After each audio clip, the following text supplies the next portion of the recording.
നമസ്കാരം. നവസന്ധ്യ ടാരോട്ട് ഗൈഡൻസിലേക്ക് എല്ലാവർക്കും സ്വാഗതം. ഇന്നത്തെ നല്ല ദിവസമാകട്ടെ എന്ന് ആശംസിച്ചുകൊള്ളുന്നു. ഇന്ന് നിങ്ങൾ സ്നേഹത്തിൻ്റെ ഒരു പുതിയ പാഠം നിങ്ങൾ ഉൾക്കൊള്ളുവാൻ തയ്യാറായിട്ടിരിക്കുക. നിങ്ങളിലേക്ക് നല്ലൊരു സ്നേഹം വരുന്ന ഒരു ദിവസമാണ്. നിങ്ങളെ സ്നേഹിക്കുന്ന ആ മഹത് വ്യക്തി ആരെന്ന് നിങ്ങൾക്കറിയാൻ ആകാംക്ഷയുണ്ടോ? തീർച്ചയായും നിങ്ങൾ ഇതിൻ്റെ അവസാനം വരെ കാണും.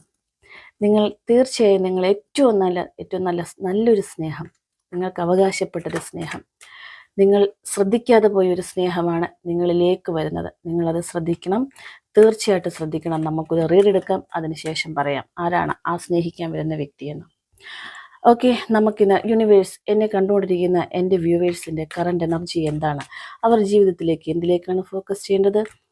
അവർക്ക് എന്ത് ഡിവൈൻ ബ്ലെസ്സിങ്സ് ആണ് നൽകുവാനുള്ളത്? നോക്കാം. എന്നെ കണ്ടുകൊണ്ടിരിക്കുന്ന എൻ്റെ വ്യൂവേഴ്സിൻ്റെ കറണ്ട് എനർജി എന്താണ്?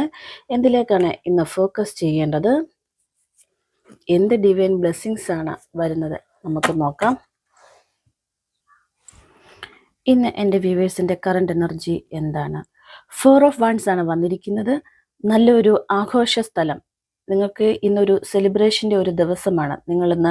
ഇന്ന് ആ ഒരു എനർജിയിലാണ്. നിങ്ങളുടെ ജീവിതത്തിൽ ഇന്നൊരു ആഘോഷത്തിൻ്റെ ഒരു, ചെറുതാണേലും വലുതാണേലും ഇന്ന് നല്ലൊരു എനർജിയായിട്ടാണ് ഞാൻ നിൽക്കുന്നത്. ആ ആഘോഷ സ്ഥലത്ത് മാക്സിമം നല്ല സന്തോഷമായിരിക്കുക. ഓക്കെ, എന്തിലേക്കാണ് ഫോക്കസ് ചെയ്യേണ്ടത്? ക്യൂൻ ഓഫ് വൺസ് ആണ് വന്നിരിക്കുന്നത്. ക്യൂൻ ഓഫ് വൺസ് എന്ന് പറയുമ്പം ഏറ്റവും നല്ല സ്നേഹത്തിലും നല്ല റിച്ച് പദവിയിലും ഏറ്റവും നമ്മളെ പരിപാലിക്കുന്ന ഒരു എനർജി ആയിട്ടാണ്. അതായത് നിങ്ങളിലേക്ക് അടുത്ത് വരുന്ന പല വ്യക്തികൾക്കും നിങ്ങൾ നല്ലൊരു സഹായം നല്ലൊരു വാക്കുകൾ കൊണ്ടും സ്നേഹം കൊണ്ടും നിങ്ങൾക്ക് കൊടുക്കാൻ കഴിയും. അതിലേക്ക് നിങ്ങൾ ഫോക്കസ് ചെയ്യുക. നിങ്ങൾ നല്ലൊരു ക്യൂനായിരിക്കുക. എന്താണ് ഡിവൈൻ ബ്ലെസ്സിങ്സ് എന്ന് നോക്കാം. നൈറ്റ് ഓഫ് കപ്സ് ആണ് വന്നിരിക്കുന്നത്. അതായത് സ്നേഹത്തിൻ്റെ, നമുക്കൊരു ലക്ഷ്യത്തിലേക്ക് നമ്മൾ പോവുകയാണ്. നമ്മൾ ആ ലക്ഷ്യത്തിൽ വളരെ വ്യക്തമായി നമ്മളെ സൂക്ഷിച്ച് തന്നെ മുന്നോട്ട് പോയിക്കൊണ്ടിരിക്കുകയാണ്. നല്ലൊരു എനർജിയാണ് വന്നിരിക്കുന്നത്. നൈറ്റ് ഓഫ് കപ്സ്, നിങ്ങളിലേക്ക് വന്ന സ്നേഹം നിങ്ങൾ അതിസൂക്ഷ്മമായി വളരെ ശ്രദ്ധിച്ച് തന്നെ നിങ്ങൾ അതിനെ കൈകാര്യം ചെയ്ത് മുന്നോട്ട് കൊണ്ടുപോകും എന്ന് തന്നെയാണ് കാണുന്നത്. നിങ്ങൾക്ക് റീഡിംഗ് റെസണേറ്റ് ആയിട്ടുണ്ടെങ്കിൽ തീർച്ചയായിട്ടും എൻ്റെ ചാനൽ സബ്സ്ക്രൈബ് ചെയ്യുക, ലൈക്ക് ചെയ്ത് കമൻറ്റ് ചെയ്ത് എന്നെ സപ്പോർട്ട് ചെയ്യൂ. അപ്പോൾ ഞാൻ പറഞ്ഞു വന്ന സ്നേഹം, നിങ്ങളിലേക്ക് വന്ന സ്നേഹം ആരാണ് എന്ന് നമുക്ക് അറിയണ്ടേ?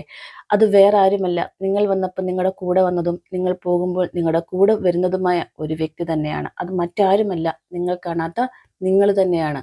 നിങ്ങൾ നിങ്ങളെ തന്നെ ആദ്യം നന്നായി സ്നേഹിക്കൂ. ജീവിതം സന്തോഷമാവട്ടെ. Okay, thank you all.